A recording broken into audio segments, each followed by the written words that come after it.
आज 11th class art and culture जो काफ़ी इंपॉर्टेंट किताब है और मैं हमेशा आपसे कहता हूँ ये यूपीएससी की लाडली है। इस किताब का 7वां चैप्टर हम पढ़ने वाले हैं। इस 7वें चैप्टर में हम जो ब्रॉन्ज की अलग अलग मूर्तियाँ और कलाकृतियाँ बनी हैं, चाहे हिमाचल प्रदेश की बात करूँ या तमिलनाडु की, सारे एरियाज़ की हम चर्चा यहाँ पर करेंगे। शुरू करें आज की चर्चा। तो आज देखिए इंडियन ब्रॉन्ज स्कल्पचर्स के बारे में हम जानेंगे।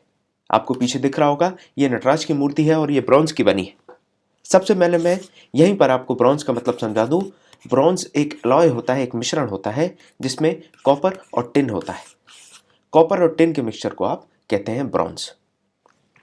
हम इस चैप्टर में क्या क्या पढ़ने वाले हैं, तो हम देखेंगे इसमें इंडियन ब्रॉन्ज स्कल्पचर्स के बारे में।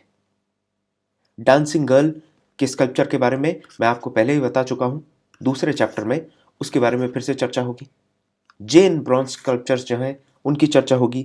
बुद्धिस्ट इमेजेस, बुद्धिस्ट स्कल्पचर्स, चोला ब्रॉन्ज जो अलग अलग तरीके की मूर्तियां बनी थी, पल्लव के समय जो मूर्ति बनी उनके बारे में बात करी जाएगी।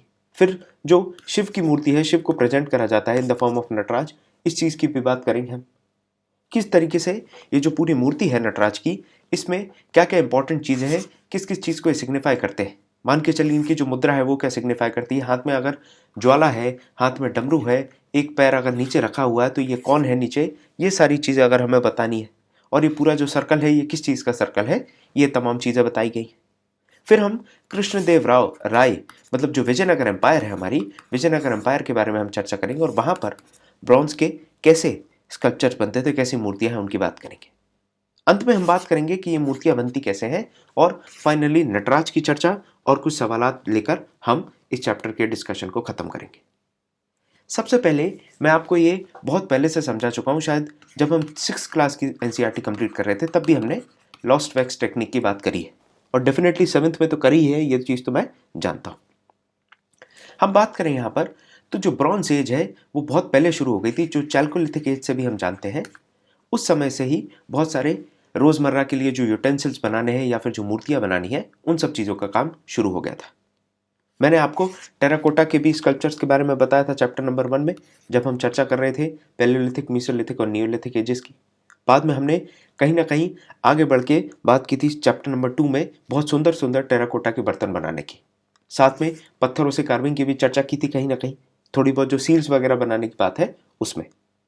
यहाँ पर आप देखिए ये जो तरीका है जिससे ये मूर्तियाँ बनाई जा रही हैं, इसको कहते हैं लॉस्ट वैक्स प्रोसेस या फिर सर पर्ड्यू। ये जो है इसको सर पर्ड्यू कहते हैं या फिर लॉस्ट वैक्स टेक्निक कहेंगे। ये जो टेक्निक है ये इंडस वैली सिविलाइजेशन से लेके आज के समय तक उपयोग की जा रही है। अब जैसे ब्रॉन्ज है तो सामान्य तौर पे जैसे मैंने आपको बताया था कॉपर और टिन के मिक्सचर को ब्रॉन्ज कहते हैं। इसके अलावा आपको इसमें जिंक भी देखने मिल जाता है depending on the situations. Most of the time आपको कॉपर और टिन तो मिलने ही वाला है, उसमें और भी धातु जोड़ देते हैं। कभी आपने पंच धातु सुना होगा, नव धातु सुना होगा। इस तरीके से जो भगवानों की मूर्तियां बनाते थे उसमें अलग अलग धातुओं का मिश्रण कर देते थे, अलॉय बना देते थे। इस चैप्टर में एक और बात मैं आपको बता दूं चैप्टर शुरू करने के साथ में, कि आपको सीधे हाथ पे जो भी पिक्चर्स बनी इनको बड़े ध्यान से देखना है। सवाल यहीं से पूछे जाएंगे और कहीं से नहीं पूछे जाएंगे। ये देखिए कालिया दमन। कालिया दमन आपने जो कृष्ण की कहानी सुनी होगी कि कृष्ण जी जब बचपन में खेल रहे थे यमुना में और उनकी जो गेंद है, जो बॉल है, वो चली जाती है यमुना नदी में, अंदर चली जाती है। ये अंदर जाते हैं बॉल लेने के बहाने और अंदर यमुना नदी में एक सांप रहता था, उसका नाम था कालिया। ये जाते हैं और कालिया को मार के उसको एक दैत्य के रूप में, एक सांप के रूप में आ गया था, लेकिन वो एक अच्छा आदमी था, उसको श्राप मिला था, तो उसको मुक्त करते हैं श्राप से। तो उस चीज़ के बारे में दिखाया और ये चोला ब्रॉन्ज स्कल्पचर है ये, और ये तमिलनाडु में पाया गया, चोला के समय बनाया गया था। इसमें आपको बहुत सारी चीज़ें ऑब्जर्व करनी है। पहले तो आप इंटीग्रेसी देखिए, बारीकियां देखिए, यहाँ पर कितनी ज़्यादा इंजीनियस तरीके से यहाँ पर ऑर्नामेंट्स को बनाया गया है। ये सांप को देखिए आप, कितनी बारीकी से बनाया गया है, कितना नायाब तरीके से एक एक ज्वेल, एक एक फीचर, आँख, नाक, जो इंपॉर्टेंट फीचर्स है, और ये देखिए मुकुट है, हाथ के जो ऑर्नामेंट्स है, पैर के जो ऑर्नामेंट्स है, जो बॉडी के ऊपर वो हाइट्स हैं, हर तरीके से उसको काफ़ी क्लियरली और काफ़ी साफ तरीके से दिखाया गया है चोला ब्रॉन्ज स्कल्पचर्स में। शुरू करें हम तो ब्रॉन्ज के स्कल्पचर्स बनाए जाते हैं। अब किस किस के, आपको हिंदू, बुद्धिस्ट, जैन सब प्रकार के स्कल्पचर्स यहाँ पर देखने मिलेंगे। ये एक ऐसा मेटल कास्टिंग का तरीका है जिससे एक तरफ आपको भगवानों की मूर्तियां देखने मिलेंगी और दूसरी तरफ आपको देखने मिलेंगे रोज़मर्रा के जो सामान है, चाहे खाना पकाने की चीज़ हो, खाना खाने के लिए कोई चीज़ हो, या फिर ग्लास या फिर जग, ये सारी चीज़ें भी इसी टेक्निक से, इसी मेटल से बनाई जा रही थी। तो ये बात आपको समझ में आनी चाहिए कि सिर्फ इस मेटल को या फिर इस प्रोसेस को मूर्तियां बनाने के लिए बस यूज़ नहीं किया जा रहा था, जो यूटेंसिल्स वगैरह हैं उनके लिए भी इसको भरपूर प्रयोग किया जा रहा था। एक तरफ आपको डांसिंग गर्ल की मैं चर्चा कर चुका हूं, बड़े अच्छे तरीके से हमने चैप्टर नंबर 2 में डांसिंग गर्ल की चर्चा की थी। ये मोहनजोदारो में मिलती है हमें। आप चाहें तो हमारा चैप्टर नंबर 2 देख सकते हैं, फॉलो कर सकते हैं। उसमें काफ़ी एक्सपेंसिव तरीके से इस पर चर्चा की गई है, इसके ऑर्नामेंट्स के ऊपर और इसके सारे फीचर्स के ऊपर। इसके अलावा ब्रॉन्ज स्टैचू हमें दायमाबाद में भी मिलते हैं, जो कि एक इंडस वैली सिविलाइजेशन की साइट है और महाराष्ट्र में है। यहाँ पर भी आपको इंपॉर्टेंट स्टैचूज मिलते हैं। चैरियट भी मिलता है। चैरियट क्या होती है आपको मालूम है? रथ कहते हैं इसको। रथ जैसा रहेगा। आपने बाहुबली पिक्चर अगर देख ली है तो अभी तक तो आपको समझ में आ गया होगा। इस प्रकार का रहता है और इसके आगे फिर घोड़ा लगा रहता है जो उसको खींचता रहता है। अब ये घोड़ा थोड़ा अजीब सा बन गया है, लेकिन इस प्रकार का होता है। तो वो ये मेटल का बना हुआ देखने को मिलता है। उसके साथ में बुल वगैरह भी देखने मिलते हैं, जो रथ के आगे या फिर जो बैलगाड़ी है उसके आगे बैल लगा दी है, इसीलिए वो बुल्स वगैरह भी आपको ब्रॉन्ज के देखने मिलेंगे। जैन तीर्थंकरों का ब्रॉन्ज स्टैचू हमें देखने मिलता है चौसा में, जो बिहार में है। ये कुषाण पीरियड को बिलोंग करता है, मतलब 2nd century CE, common era. अब एक common era, before common era, ये सारी चीज़ें क्या हैं ये भी मैं आपको समझा चुका हूँ। तो इस चीज़ के लिए तो आप हमारी 6th क्लास एनसीईआरटी का डिस्कशन देखेंगे तो आपको समझ में आ जाएगा कि ये बिफोर कॉमन एरा और कॉमन एरा क्या है। तो ब्रॉन्ज के हमें जैन तीर्थंकर का भी स्टैचू देखने को मिलता है। कहाँ पर? बिहार में, जो कि कुषाण पीरियड से काफ़ी ज़्यादा इंस्पायर्ड है। कहीं पर आप देखेंगे तो इतने बारीकी से मॉडलिंग करी जाती थी कि अगर आपको मस्कुलर बॉडी दिखानी है, मैस्कुलाइन बॉडी दिखानी, उसकी फिजिक दिखानी है, तो वो भी आप दिखा सकते हैं। मसल्स को काफ़ी सिंप्लीफाइड तरीके से भी रिप्रेजेंट करने का जो आर्ट है, जो एक्सपर्टीज़ है, वो हासिल कर ली गई थी। आप देखिए आदिनाथ को डिपिक्ट करा गया है, या फिर उनको वृषभ नाथ भी कहते हैं, इनको डिपिक्ट किया गया है। यहाँ पर उनके लंबे बाल आपको देखने मिलेंगे जो कि शोल्डर्स तक आ रहे हैं। साथ में जो दूसरे तीर्थंकर हैं उनके बाल कर्ली और शॉर्ट है, उसको भी इन्होंने ब्रॉन्ज में रिप्रेजेंट किया है। जैनिज्म के बारे में जब हम चर्चा करते हैं तो आपको पता होगा जो जैनिज्म है वो राजस्थान और गुजरात में बहुत ज़्यादा स्प्रेड होता है। अब जब राजस्थान और गुजरात में स्प्रेड हो रहा है तो स्वाभाविक सी बात है वहाँ पर आपको स्कल्पचर्स भी देखने मिलेंगे। तो ब्रॉन्ज के स्कल्पचर्स आपको जैनिज्म के मिलते हैं गुजरात और राजस्थान में। ये एक नाम है जगह का, अकोटा। ये जो है ये बड़ौदा के बाहरी इलाकों में पड़ती है। वहाँ पर आप देखेंगे तो 5th और 7th सेंचुरी कॉमन एरा में भी आपको के स्कल्पचर्स आपको देखने मिलते हैं। इंपॉर्टेंट है हमें बारीकियां देखना, लोकेशंस हमारे लिए थोड़ी बहुत इंपॉर्टेंट है। टेक्निक मैंने आपको बता दी कि लॉस्ट वेस्ट टेक्निक है, और ये टेक्निक आप देखेंगे धीरे धीरे अभी गुजरात राजस्थान में भी टेक्निक पहुंच चुकी है। मैंने चर्चा करी आपसे, मैंने इंडस वैली सिविलाइजेशन की भी चर्चा आपसे कर ली, मैंने आपसे महाराष्ट्र में जो दायमाबाद है उसकी भी चर्चा कर ली। हम देखेंगे लगभग पूरे इंडिया में ये जो लॉस्ट वेस्ट की टेक्निक है इसका यूज़ करके ब्रॉन्ज के स्कल्पचर्स बनाए गए। अभी देखा हमने चौसा बिहार में किस तरीके से हमने जेना ब्रॉन्ज स्कल्पचर्स देखे, पटना म्यूजियम में ये चीज़ रखी है। फिर आप देखेंगे हंसी हरियाणा में भी इसी तरीके की बहुत सारी चीज़ें देखने को मिलती हैं, जो कि आज तमिलनाडु या कर्नाटका के म्यूजियम में रखी। अकोटा के बारे में मैंने आपको बताया कि यहाँ पर भी कास्टिंग की प्रैक्टिसेस हो रही थी, और ये बहुत पहले से हो रही है। जो शुरुआत तो इसकी हो गई थी कॉमन एरा से, मतलब आप देखिए जो बर्थ ऑफ क्राइस्ट है, ये हम 0 से सिग्निफाई करते हैं बर्थ ऑफ क्राइस्ट, तो इसके बाद का जो टाइम है उसको कॉमन एरा कहते हैं, या फिर एनो डोमिनी भी कहते हैं, after the birth of Lord. तो यहाँ पर आप देखेंगे कि 2nd सेंचुरी से ये जो चलता आया और ये पूरे सब कॉन्टिनेंट में स्प्रेड होती है टेक्निक, लॉस्ट वेक्स टेक्निक, और इससे अलग अलग रिलीजियस लोग, अलग अलग रिलीजन के फॉलोअर्स अपने अपने ब्रॉन्ज के स्कल्पचर्स बनाते हैं अपने अपने डेटीज़ के। यहाँ पर आप जैन तीर्थंकर्स के देखें, चाहे महावीर है, पार्श्वनाथ है, आदिनाथ है, इन सब के भी आप स्टैचूज देखेंगे। कभी कभी आप इनको ग्रुप में देखेंगे कि 3 के ग्रुप में सीटेड है, या फिर 24 तीर्थंकरास इकट्ठे सीटेड है। इसके साथ आप देखिए ये जो डिज़ाइन है, बनाने का जो तरीका है, उसमें आपको वेरिएशंस देखने मिलते हैं। जहाँ पर भी जिस एरिया में है थोड़ा बहुत वेरिएशन होगा, और आसपास की जो स्टाइलें हैं उनने इन्फ्लुएंस किया है। जैसे हम बात करें तो ये जो जैन ब्रॉन्ज स्कल्पचर्स है इसमें आपको थोड़ा बहुत गुप्ता और वक्त का पीरियड के इन्फ्लुएंस देखने मिलता है। इसके साथ में चक्रेश्वरी जो शशदेवी है आदिनाथ की, इसके अलावा अंबिका जो है नेमिनाथ की, इनकी भी कहीं ना कहीं आपको ब्रॉन्ज के स्कल्पचर्स मिलते हैं। तो लेडीज के भी ब्रॉन्ज के स्कल्पचर्स मिल रहे हैं, उसके साथ में आपको जेना तीर्थंकरास के ग्रुप में या 3 के ग्रुप में या 24 के ग्रुप में भी मिल रहे हैं। उसके बाद बुद्धा इमेजेस की बात करें तो बुद्धा में ये मुद्राएं बहुत इंपॉर्टेंट है, यूपीएससी इनसे सवाल पूछ लेता है। ये अभय मुद्रा क्या है, धर्मचक्र, प्रवर्तन और लाइफ साइकिल, ये सारी चीज़ें जो होती हैं इनके बारे में सवाल आते हैं। हम इनकी मुद्राएं पढ़ेंगे। तो बुद्ध के जो आपको स्टैचूज मिलते हैं वो उत्तर प्रदेश में भी मिलेंगे, बिहार में भी मिलेंगे। ये 5th 6th और 7th सेंचुरी के आसपास बनना चालू हुए थे, जब गुप्ता और पोस्ट गुप्ता पीरियड चल रहा था। इसके अलावा आप देखेंगे तो एक रोब होता है। ये देखिए, ये जो कपड़ा है ना, इसको कहते हैं रोब, इसको संगाती या रोब कहते हैं, और ये पहना जाता था जो बुद्धिस्ट मॉन्क है उनके द्वारा। तो देखिए किस तरीके से ये शोल्डर को कवर कर रहा है, लेफ्ट शोल्डर के ऊपर से और राइट शोल्डर के नीचे से जा रहा है।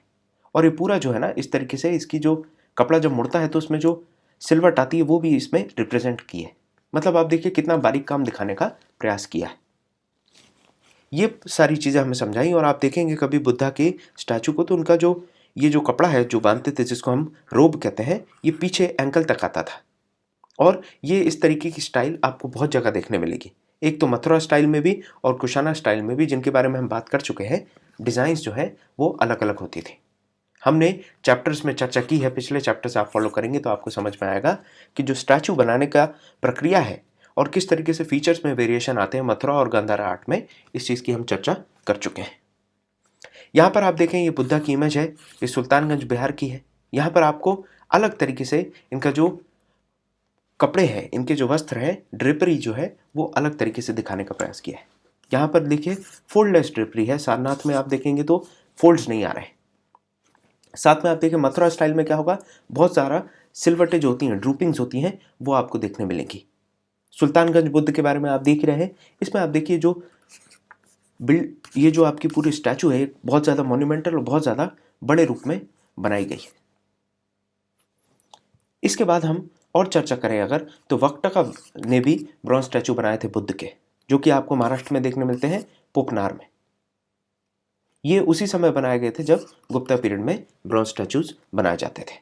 इसके अलावा आप देखें तो आंध्र प्रदेश में अमरावती स्टाइल के भी स्टैचूज बनाए जाते हैं, जिसमें ड्रेपरीज की जो ये जो ड्रेपरी है, जो रोब है, इसकी जो डिज़ाइन है वो काफ़ी सिग्निफिकेंट हो जाती है। इसके बारे में भी आप देखते चलें सीधे हाथ पे गुप्ता पीरियड में ब्रॉन्ज स्टैचू कैसे बनाए जा रहे हैं।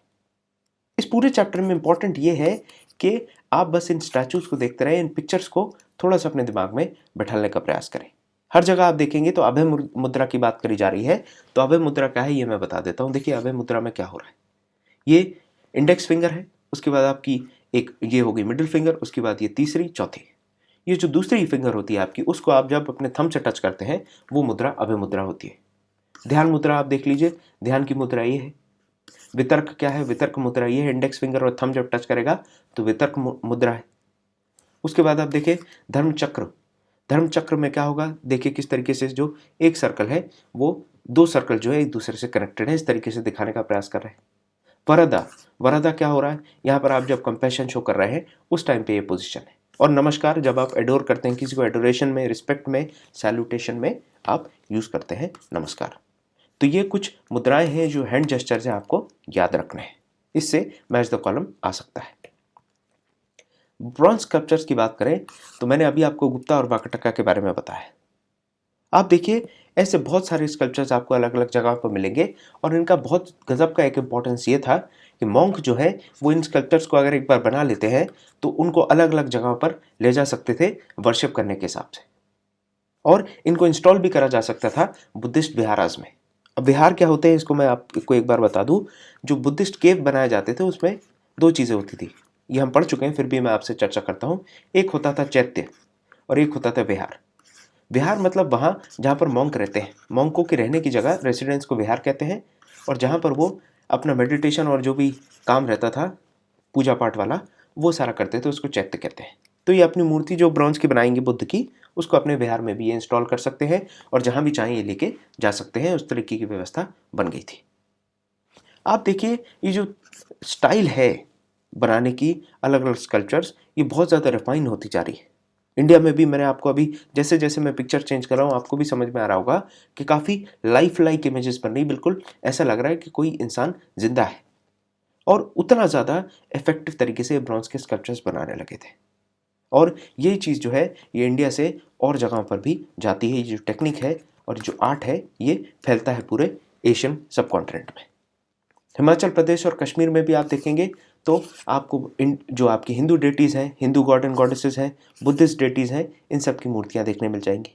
इनमें भी थोड़ा सा because of geography and time, जैसे जैसे देखिए कुशाना के टाइम पे चालू हुआ 2nd सेंचुरी के पास में, और हिमाचल तक पहुँचते पहुँचे 8th 9th और 10th सेंचुरी तक आते आते इसमें पहली बात तो जो स्टाइल है उसमें चेंजेस आएंगे, साथ में ये जो टेक्निक है ये वहाँ पहुँचेगी तो उसके साथ एप्लीकेशंस भी चेंज होंगे। यहाँ पर गणेश भगवान का 7th सेंचुरी CE का कश्मीर का आप देख रहे हैं यहाँ पर एक स्टैचू स्कल्पचर। इसके अलावा और भी इंपॉर्टेंट स्कल्पचर्स हैं, जैसे विष्णु की इमेज भी बनाई गई है जिसमें चतुरानन मतलब 4 मुख दिखाए गए, नरसिम्ह 12 नरसिम्ह अवतार दिखाया गया और महिषासुरमर्दिनी भी दिखाई गई। ये हिमाचल प्रदेश की ब्रॉन्ज की स्कल्पचर है, इसको आप देख सकते हैं। साथ में यहाँ पर देखिए शिवा फैमिली दिखाई जा रही है, बिहार में है और ये भी उसी समय बनाई गई थी।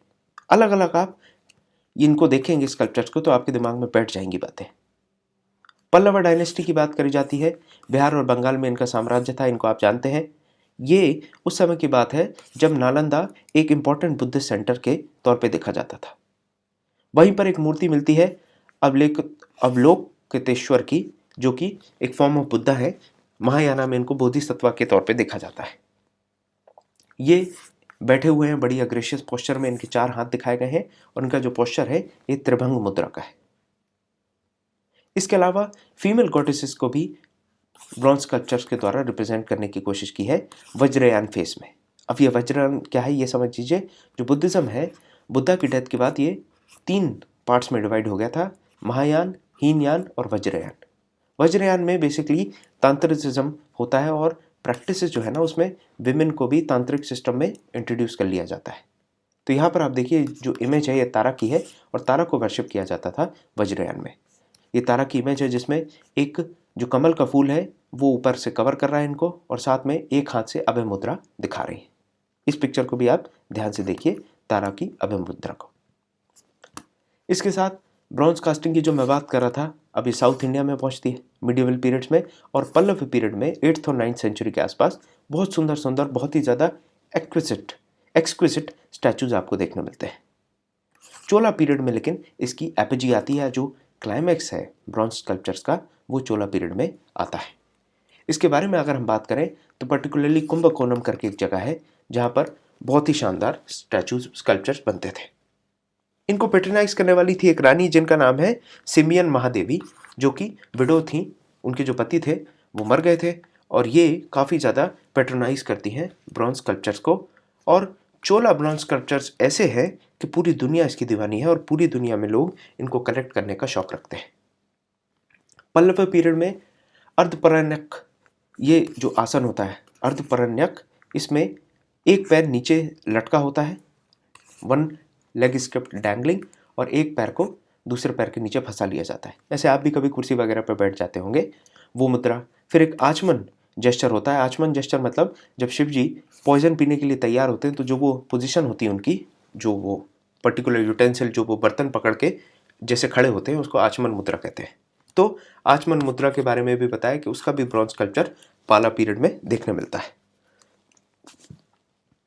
बात करें हम शिव नटराज, ये बनाया गया था चोला पीरियड में।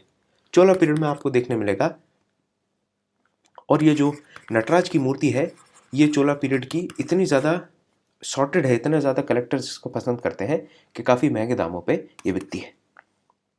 साथ में आप देखें तो तंजावुर रीजन जो है वहाँ पर कल्याण सुंदरम मूर्ति भी बनाई गई है, जिसमें पानीग्रह एक सेरेमनी होती है शादी में, उसको रिप्रेजेंट किया गया है बहुत अच्छे तरीके से मूर्तियों के द्वारा। इसको भी आप देख सकते हैं किस तरीके से मूर्तियों के द्वारा पानीग्रह जो एक सिस्टम होता है शादी का, एक रिचुअल होता है, उसको दिखाया गया है। इसके अलावा union of Shiva and Parvati भी दिखाया है। एक ही मूर्ति में ये दिखाने की कोशिश की है अर्धनारीश्वर मूर्ति में, जिसमें एक हाथ आपको शिव का दिखेगा, दूसरा पार्वती का दिखेगा, ये आपको देखने मिलता है। इसके साथ एक और पार्वती की मूर्ति है जिसमें वो त्रिभंग पोस्चर में खड़ी है, वो भी आपको देखने मिलेगा। तो अलग अलग यहाँ पर भी आप ध्यान से देखेंगे तो आपको देखने मिलेगा जो अर्धनारीश्वर का पोजिशन है वो। इसके बाद हम बात आते हैं कृष्णदेव जो राय हैं ब्रॉन्ज की मूर्ति बनवाते हैं। ये विजयनगर एम्पायर की बात है। बात ऐसी थी कि विजयनगर एम्पायर के समय इनको आइडिया आता है कि क्यों ना हम राजा रानी का जो मतलब जो रूप है, जैसे पेंटिंग्स बना के आप एक तरीके से उसको अमर कर देते हैं, वैसा उसको अमर कर दें। तो उन्होंने क्या किया, जो स्कल्पचर है वो राजा रानी का इस तरीके के बनाए गए ताकि वो रियल लाइफ को और जो उनकी नॉलेज है उसको प्रिजर्व कर सकें। और इसके लिए वो क्या करते हैं, इस तरीके के स्कल्पचर बनाते हैं। यहाँ पर देखिए, ये जो राजा है उनका इतना बड़ा लाइफ लाइक स्टैचू बना दिया ब्रॉन्ज का, और ये दो रानी हैं, चिन्नम्मा देवी और तिरुमला देवी, इन दोनों का भी इस तरीके से स्टैचू बना दिया। और तीनों जो है वो नमस्कार पोजीशन में है, मतलब एक तरीके से एडोरेशन के पोजीशन में है। ये जो स्कल्पचर है इसमें आपको दोनों चीज़ें देखने मिलेंगी।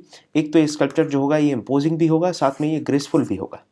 तो ये काफ़ी ज़्यादा खासियत होती थी उस समय के लोगों की कि वो फीचर्स को भी बहुत अच्छे से प्रेजेंट करते थे। एक तरफ जहाँ बॉडी काफ़ी इम्पोजिंग पोस्चर रखती थी, तो फेस पे काफ़ी ग्रेसफुल और वेलकमिंग फीचर्स शो होते थे। अब बात कर रहे हैं, हमने इतने सारे स्टैचूज़ की बात की है, बात आती है अब इसके बाद कि ये जो लॉस्ट वैक्स टेक्निक है वो कैसे काम करती है। इसके बारे में मैं पहले भी आपसे बात कर चुका हूँ, लेकिन थोड़ी सी चर्चा फिर से करते हैं। ये जो टेक्निक है आपको हर जगह देखने मिलेगी, चाहे मैं नॉर्थ में हिमाचल की बात करूं, या फिर मैं ईस्ट में वेस्ट बंगाल की, या फिर मैं मध्य प्रदेश की बात करूं, या फिर चोलास की हमने बात की अभी तमिलनाडु की। हर जगह आपको ये टेक्निक देखने मिलेगी और आज भी इस चीज़ को यूज़ करा जाता है। सबसे पहले तो मधुमक्खी के छत्ते से हम वैक्स लेके आएंगे। उस वैक्स को बढ़िया तरीके से साफ किया जाएगा और उसके बाद उसकी एक मूर्ति बना ली जाएगी। उसकी मूर्ति बनाने के बाद आपको क्या करना है, उसकी मूर्ति बनाने के बाद आप उसको मिट्टी और रेत, साथ में गाय का गोबर, उन सब से कवर कर देंगे। कवर करने के बाद आप उसको इस तरीके से फंसा देंगे और एक ऊपर से ऐसे ढक्कन जैसे लगाएंगे जहाँ से ओपनिंग होगी। इस ओपनिंग से आप क्या करने वाले हैं, गर्म जो मेटल है उसको डालेंगे। अब ये मेटल स्क्रैप भी हो सकता है, टूटे फूटे जो भी बर्तन है उन सबको पिघला के बना दें, या फिर फ्रेश मेटल भी आप यूज़ कर सकते हैं। जैसे ही ये मेटल इसके अंदर जाएगा तो क्या होने वाला है, ये जो पूरी वैक्स है ये पूरी पिघल के बाहर निकल जाएगी और जो मेटल है वो शेप ले लेगा, उस पर्टिकुलर जो वैकेंसी बन गई है, जो वैक्यूम बना है उसमें मेटल भर जाएगा। फिर मेटल को ठंडा कर लिया जाता है और फिर चिसल और फाइलिंग करने के बाद फाइनल प्रोडक्ट इस तरीके की मूर्ति आपको देखने मिलती है। सबसे बड़ी बात ब्रॉन्ज के साथ ये है कि ब्रॉन्ज में मूर्ति बनाना काफ़ी ज़्यादा मेहनत का काम है, कमर तोड़ने वाला काम है, और इसके लिए हाई डिग्री ऑफ स्किल की भी ज़रूरत है, बहुत बारीक काम होता है। कहीं कहीं आप देखेंगे तो 5 मेटल्स को मिला दिया जाता है, तो उसको आप देखेंगे कहा जाता है 5 एलॉय या फिर पंच धातु की इमेज या स्कल्पचर। इस तरीके की चीज़ें भी होती हैं। कभी 9 धातु को मिला दिया जाता है तो 9 धातु की स्कल्पचर हो जाता है। तो अलग अलग मान्यताओं के हिसाब से ये चीज़ें करी जाती हैं। हम बात कर रहे थे नटराज की, तो नटराज में इंपॉर्टेंट हो जाता है मुद्राओं के बारे में समझना। यहाँ पर देखें सबसे नीचे, तो सबसे नीचे ये जो अपस्मारा है, जो एक डीमन होता है इग्नोरेंस का, जो लोगों में इग्नोरेंस और फॉरगेटफुलनेस लेके आता है, उस चीज़ को ख़त्म कर रहे हैं, अपने पैर से उसको दबा रहे हैं। ये जो पूरी एक गार्लेंड जैसी चल रही है, आग है ये आग की एक माला है जो चारों तरफ है, उससे उनके बाल टच हो रहे हैं, ये आपको देखने की ज़रूरत है। साथ में हमें डमरू देखने की ज़रूरत है। यहाँ पर देखिए डमरू है, मुद्राएं देखिए, ये सारी चीज़ें हमारे लिए इंपॉर्टेंट हो जाती हैं। कैसी कैसी मुद्राएं हैं, जहाँ पर एक तरफ वो माया को पैर से लात मार रहे हैं। एक चीज़ ये ध्यान दीजिए कि अपस्मारा को वो दबा रहे हैं, माया को वो पैर से लात मार रहे हैं। हाथ जो है, एक हाथ उनका अभय मुद्रा में है, अभय हस्त कहते हैं, जो कि फियरलेसनेस को सजेस्ट करता है। डमरू जो है वो एक म्यूजिकल इंस्ट्रूमेंट है जो कि ताल को मेंटेन करके रखा है। एक हाथ में उनको आप देखेंगे तो आग जो फ्लेम है, आग का कटोरा जैसा लिए हुए है। साथ में दूसरा जो हाथ है, दो हस्त कहते हैं जिसको, उसमें आप देखिए ये जो है अभय हस्त से जुड़ा हुआ है। उनके जो बाल हैं वो उड़ रहे हैं और बाल उड़ के ये जो ज्वाला माला है, ज्वाल माला या ज्वाला की जो माला है, जो गार्लैंड ऑफ फ्लेम है, इससे टच हो रहा है जब वो डांस कर रहे हैं। तो ये सारी चीज़ें इंपॉर्टेंट है हमारे नटराज के इस पोस्चर में। ये देखिए ज्वाल माला हो गई, इनके बाल जो हैं वो ज्वाल माला से टच हो रहे हैं। अभय मुद्रा वाला हाथ ये है, ये दोल हस्त है, ये अभय हस्त है। ये डमरू वाला हाथ है, एक से माया को लात मारी जा रही है, एक से अपस माया को सप्रेस करा जा रहा है, दबाया जा रहा है। ये सारी चीज़ें, और एक हाथ में ये देखिए ज्वाला है, ये ज्वाला का कटोरा या फिर फ्लेम एक हाथ में है। इतनी चीज़ें हैं जो आपको नटराज के स्टैचू के बारे में जाननी चाहिए। तो यहाँ पर हमारी चर्चा खत्म होती है चैप्टर नंबर 7 की। अब जल्दी से आप इस स्लाइड को पॉज करें और इसका जवाब दें।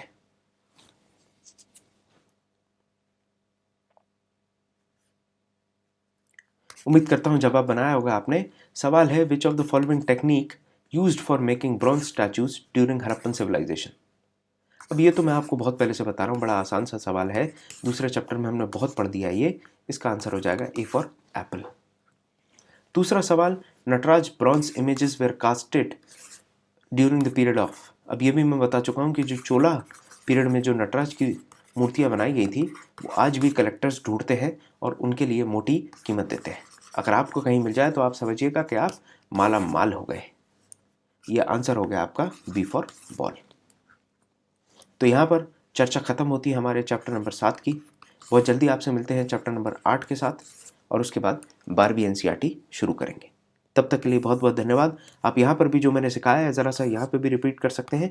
ये फ्लेम वाला हाथ हो गया, ये देखिए एक हाथ में डमरू है, ये डोल हस्त है, ये अभय हस्त है, ये डोल हस्त है।